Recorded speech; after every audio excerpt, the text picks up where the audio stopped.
How's it going, baby? It's your boy Glob, and I wanted to report the results of the 3-day rivalry event that we did this last weekend. So June 3rd, 4th, and 5th, I set people up with 3 rivals, which I thought were more or less plus minus 20% of each person's skill level.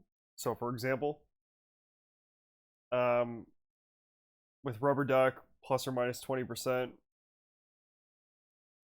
See you next Tuesday, Ice and Zeph.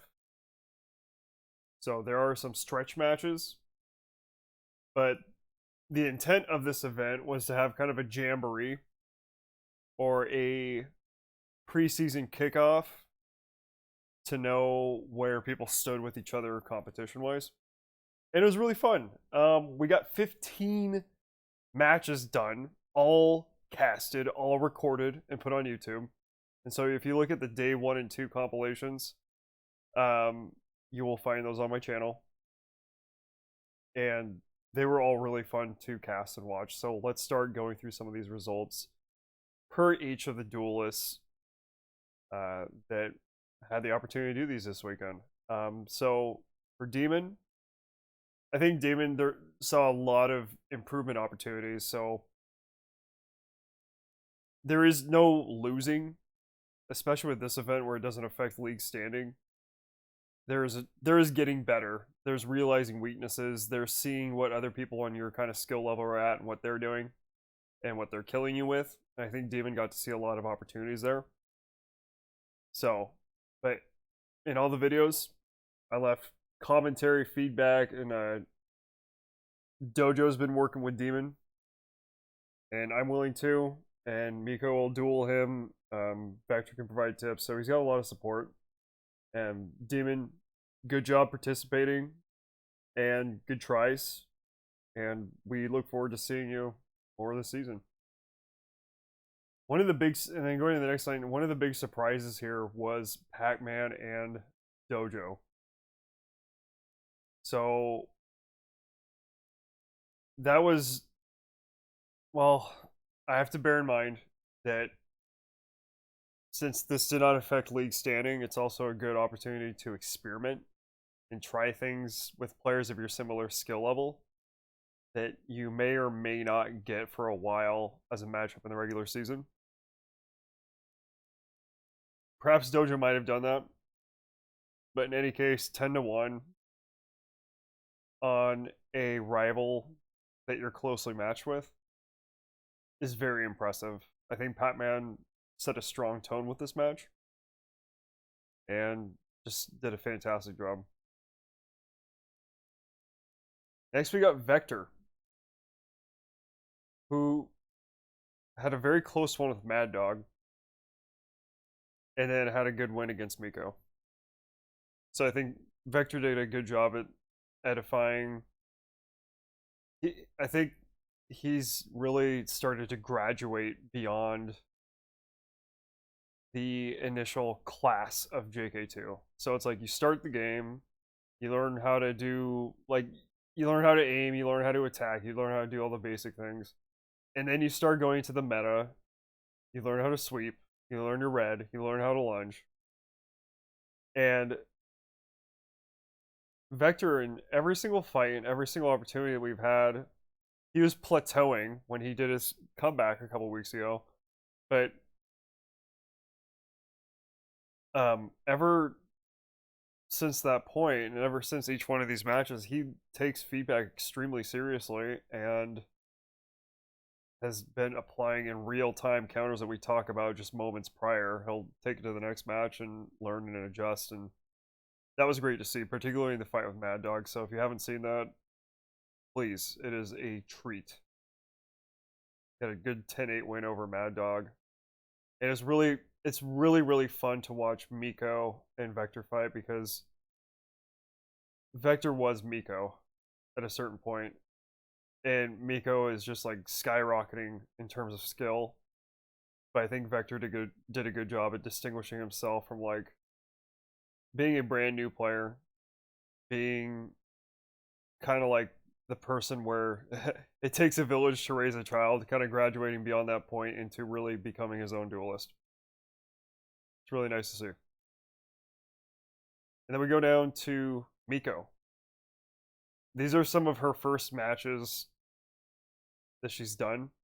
Her first week 1 match was against Shaolin, and her second and third matches she's ever done were against Vector and Mad Dog, and she got kills in each of them.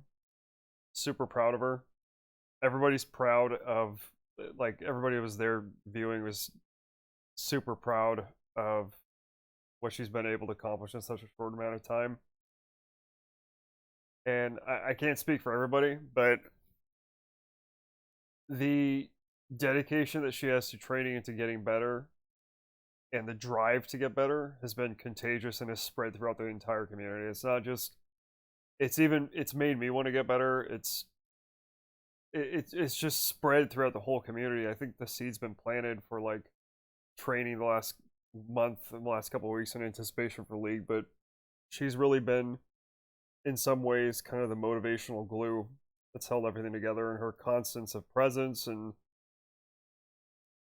yeah, I'm obviously biased in this respect, right? But she's been great for the community. These are good matches. Look forward to seeing more. And then I had a really tough one against Miso. I won 10-9. Let's see what I can say about that. I think what I would say about that is Miso was actually adventuring more with yellow during that match. And that was really cool to see. And man, his hits hurt. But there was kind of a disconnect between the yellow and red. It's like, I am going to try red, and I'm going to try yellow. Like, if that ever became a seamless transition between the two for him, where he can switch in and out quickly and go between, like, I think that he could honestly be a number 1 in this league. Like, he's super tough. He's a great competitor. That's a tough match. And we got Hooks, who beat 2 out of 3 of his rivals in this event. Didn't get the chance to match Duck. But these are fantastic matches. Really fun to watch. He deployed a whole variety of techniques and obviously at least marginally improved red. And I'm not sure what his inspiration has been for the increased use of red lately, but it's been working and paying off. It's been good to see. And the Mars War in particular, oh man, that was so close. So fun to watch. So if you haven't seen it, please watch it. That was an amazing match. It was a nail biter the whole time. That's great. Next up, we had Alien, who I was able to get a match in late day 2. Again, pretty close. I think it was 10-8 or 10-9. Let me scroll down and see. I actually have the record. I don't have to recall from memory. Pardon me. Yeah, 10-9. That's pretty dang close. As close as you can get. We actually ran a best out of 3. I was late, and it was like, I beat him 10-9. He beat me 10-8, and then I think I ran 10-6 for the last one to win it. But all those matches can either go so easily either way. Like, I think Alien's performance speaks for itself. Like, he's super tough. He's quick with drags. If he touches you, you're dead. He's just, the word I can describe him with is dangerous. He's so tough to scramble with because if he hits you with yellow and like sinks his teeth into you a little bit, you're just dead. So you have to engage with him super carefully. And it makes it really fun to fight him. I mean, I'm sweating a little bit, but it makes it a fun challenge to go against somebody of his skill level. So this is really fun. I think Dojo here. Dojo's our next one who's able to complete rival matches, losing to Scorp and losing to Pac-Man, and kind of just frankly decisive defeats. I think that Dojo also, though, I noticed immediately after took lessons from those and was almost immediately more difficult to kill. Dojo's continuously helping to evolve the meta and is trying different things out. I think that these fights were kind of indicative of that. And I think that they were huge data collection points for Dojo. And I think that he's going to take it into the regular season and just start killing everybody. So those are good matches. And yeah, just looking forward to see how Dojo continuously evolves, because I feel like I see a new improved Dojo every single week. It's fun to watch. Ice had the chance to get a match in with Hooks. That was a really fun one to watch, and Hooks took that one away, falling for the sweeps. Not too much more I can say about that one. Just check it out for yourself on YouTube. I don't know why I say YouTube, just my channel. I should just say that. Okay. And Mad Dog doing a really good job at frankly separating himself from the graduating kind of class right now of JK2. He's using really solid meta techniques. He's clearly not a beginner. He knows what he's doing. I had no idea what to really expect from his level of skill. I haven't gotten to fight him too much. But I think I'm so interested in seeing him fight this season, because I haven't really seen him fought before, and he's deploying like basic good meta techniques, and it's so interesting when somebody comes back and then they just fill right in. Like they just come in, they're immediately doing sweeps, they're immediately like doing well-timed red aerials, triples, like, so it's been really refreshing to have him come into the community. And yeah, I think that he definitely separated himself from kind of the newer folks of JK2. So he did a good job with his matchups, and retrospectively, I probably would have placed him at a little bit higher of a tier. But good job, Mad Dog. Miso, Glorp, we already talked about that. Sidious and Demon, I think that's a good. Sidious did a good job of separating himself again from kind of the newer class in JK2. Obviously very experienced, obviously has a lot of tenure with this game. I would have loved to see Sidious and Hooks. That would have been awesome. Scorp, he did a really good job separating himself again from kind of his tier in this competition. He's kind of come into this league with a fire in his belly. And I think that both of these matches were fairly one-sided. Scorp shall... Oh, I was completely wrong there. I immediately misspoke. So, still a good win. Shaolin over Scorp, 10-8. Scorp over Dojo, 10-3. Solid wins. I would have loved to have seen Scorp and Pac-Man, so I hope I see that during the regular season or during some ad hoc match, because that would be a treat. So, looking forward to see more of Scorp. And then going to the results, day one,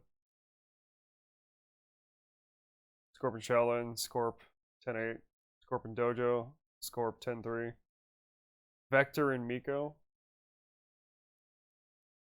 Miko got 3 kills. Vector 10-3. Glorp and Miso.